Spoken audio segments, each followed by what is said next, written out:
নমস্কার বন্ধুরা, বাঙালি রান্নাঘর থেকে সবাইকে স্বাগত। আজকে আমি তৈরি করে দেখাচ্ছি চানা মশলা। তো দেখো কিভাবে জিনিসটা তৈরি করতে। কুকার নিয়েছি আর ছোলাটাকে আমি সারা রাত ভিজিয়ে রেখেছিলাম। কাবলি ছোলাটাকে ভালো করে ধুয়ে নিয়ে এসেছি। এবার প্রেসার কুকারে আমি 4টে সিটি দিয়ে সিদ্ধ করে নেব। তো অল্প পরিমাণে নুন দিয়ে দিচ্ছি।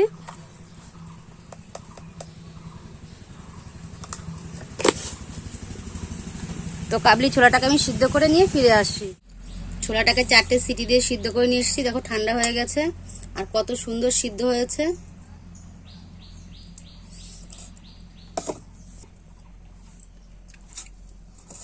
তো মশলার জন্য আমি কি নিয়েছি দেখো, পেঁয়াজ কুচি নিয়েছি, রসুন, আদা, টমেটো, তেজপাতা আর গোটা গরম মশলা। তো মিক্সার জারের মধ্যে আমি এক এক করে সব দিয়ে দিচ্ছি।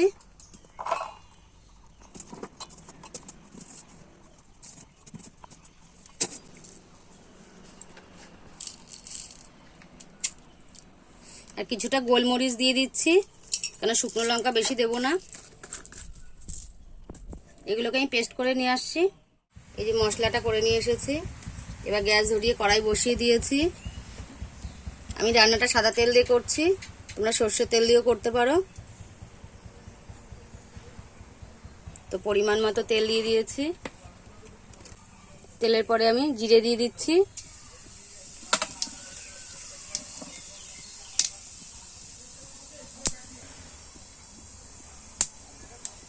জিরেটা হালকা লাল হয়ে গেছে। এবার দিয়ে দিচ্ছি গোটা গরম মশলা, দুটো তেজপাতা,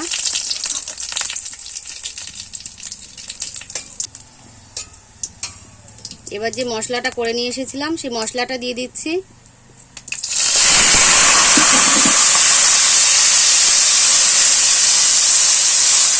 মশলাটাকে ভালো করে কষিয়ে নেব। এবার এর মধ্যে একে একে কিছুটা গুঁড়ো মশলা দিয়ে দেব।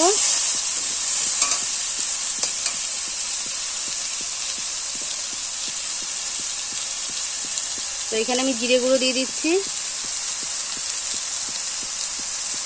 1.5 চামচ মতো জিরে গুঁড়ো দিয়েছি।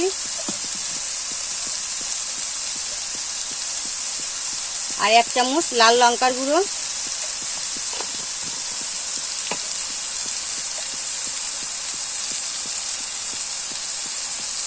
দেড় চামচ হলুদ গুঁড়ো, পরিমাণ মতো নুন,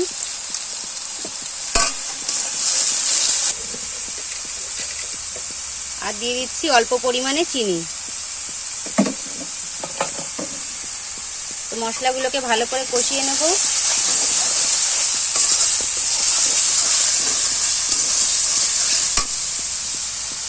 এবার মিক্সার জারটা ধুয়ে অল্প করে জল নিয়ে এসেছি, জলটা দিয়ে দিচ্ছি যাতে মশলাটা পুড়ে না যায়।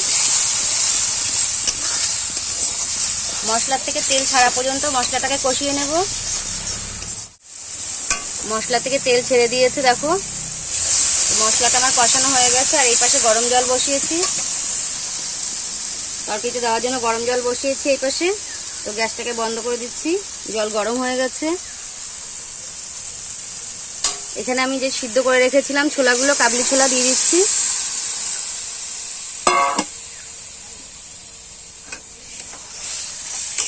তো মশলার সঙ্গে ছোলাগুলো মিশিয়ে নিচ্ছি ভালো করে।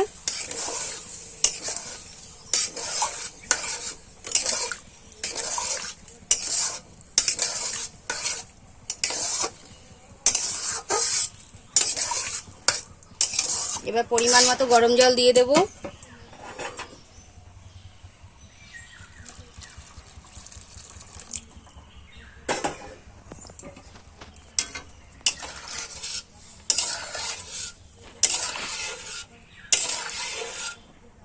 বন্ধুরা আমি কিন্তু এটা আলু দিইনি, তোমরা মনে করলে একটু আলুও দিতে পারো, অসুবিধা নেই। দেখো বন্ধু, চানা মশলাটা ফুটে গেছে। এটা ঝোল আর একটু শুকাবে। তো তোমরা এইভাবে বাড়িতে রান্না করে খেয়ে দেখো।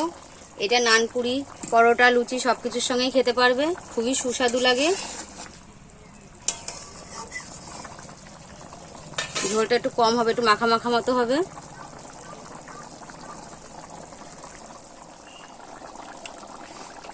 রান্নাটা হয়ে গেছে।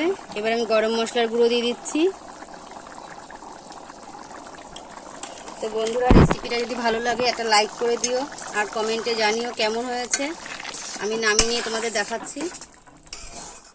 চানা মশলাটা নামিয়ে নিয়ে এসেছি। দেখো বন্ধুরা কত সুন্দর হয়েছে।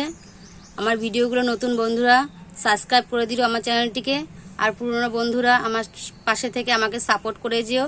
আর তোমরা কে কোথার থেকে দেখছো আমাকে কমেন্ট করে জানিও। তো রেসিপিটা যদি ভালো লাগে একটা লাইক করে দিও। আবার ফিরে আসবো নতুন কোনো রেসিপি নিয়ে। আমার পুরো ভিডিওটা দেখার জন্য ধন্যবাদ।